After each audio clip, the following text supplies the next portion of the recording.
முதல் வாசகம். எழுந்து இயேசுவின் திருப்பெயரை அறிக்கையிட்டு உமது பாவங்களிலிருந்து கழுவப் பெற்று திருமுழுக்கு பெறும்.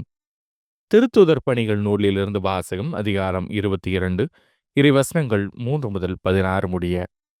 அந்நாள்களில் பவுல் மக்களை நோக்கி கூறியது: நான் ஒரு யூதன், சிலிசியாவில் உள்ள தர்சு நகரத்தில் பிறந்தவன். ஆனால் இந்த எருசலேம் நகரில் வளர்க்கப்பட்டவன். கமாலியேலின் காலடியில் அமர்ந்து நம் தந்தையரின் திருச்சட்டங்களில் நுட்பமாக பயிற்சி பெற்றவன். நீங்கள் அனைவரும் இன்று கடவுள் மீது ஆர்வம் கொண்டுள்ளது போன்று நானும் கொண்டிருந்தேன். கிறிஸ்தவ நெறியைச் சேர்ந்த ஆண்களையும் பெண்களையும் கட்டி சிறையில் அடைத்தேன்.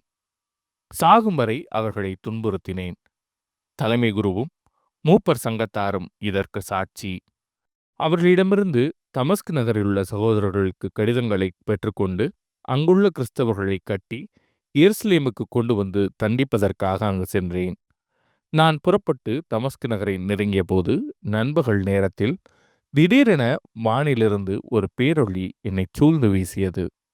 நான் தரையில் விழுந்தேன். அப்போது, சவுலே, சவுலே, நீ ஏன் என்னை துன்புறுத்துகிறாய் என்ற குரலை கேட்டேன்.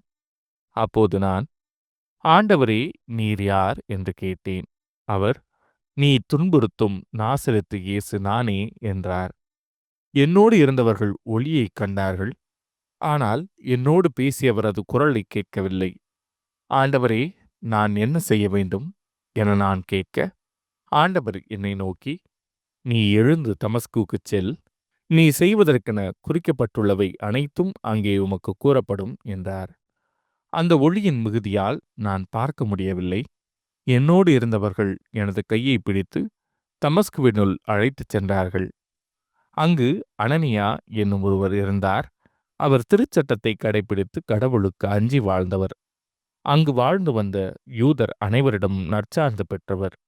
அவர் என்னிடம் வந்து அருகில் நின்று, சகோதரர் சவுலே, மீண்டும் பார்வையடையும் என்றார். அந்நேரமே நான் பார்வை பெற்று அவரை பார்த்தேன். அப்போது அவர், நம் மூதாதையரின் கடவுள் தம் திருவுளத்தை அறியவும் தம் நேர்மையாளரை காணவும் தம் வாய்மொழியை கேட்கவும் உம்மை ஏற்படுத்தியுள்ளார். ஏனெனில் நீர் கண்டவைகளுக்கும் கேட்டவைகளுக்கும் அனைவர் முன்பும் நீர் சாட்சியாய் இருக்க வேண்டும். இனி ஏன் காலம் தாழ்த்த வேண்டும்? எழுந்து அவரது திருப்பெயரை அறிக்கையிட்டு உமது பாவங்களிலிருந்து கழுவ பெற்று திருமுழுக்கு பெறும் என்றார். இது ஆண்டவரின் அருள்வாக்கு. இறைவா, உமக்கு நன்றி. பதிலுரை பாடல். உலகெங்கும் சென்று படைப்பிற்கெல்லாம் நற்செய்தியை பறைசாற்றுங்கள். பிற இனத்தாரே, நீங்கள் அனைவரும் ஆண்டவரை போற்றுங்கள். மக்கள் இனத்தாரே, நீங்கள் அனைவரும் அவரை புகழுங்கள். உலகெங்கும் சென்று படைப்பிற்கெல்லாம் நற்செய்தியை பறைசாற்றுங்கள். ஏனெனில் ஆண்டவர் நமக்கு காட்டும் மாறாத அன்பு மிகப்பெரியது.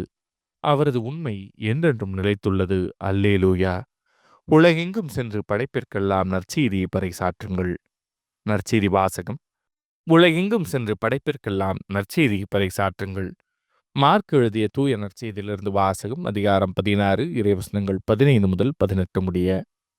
அக்காலத்தில் இயேசு 12 தோன்றி கூறியது: உலகெங்கும் சென்று படைப்பிற்கெல்லாம் நற்செய்தியை பறைசாற்றுங்கள். நம்பிக்கை கொண்டு திருமுழுக்கு பெறுவோர் மீட்பு பெறுவர். நம்பிக்கையற்றவரோ தண்டனை தீர்ப்பு பெறுவர்.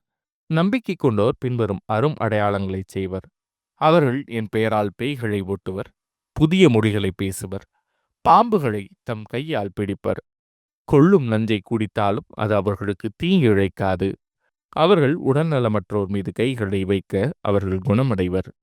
இது ஆண்டவரின் அருள்வாக்கு. கிறிஸ்துவே, உமக்கு புகழ்.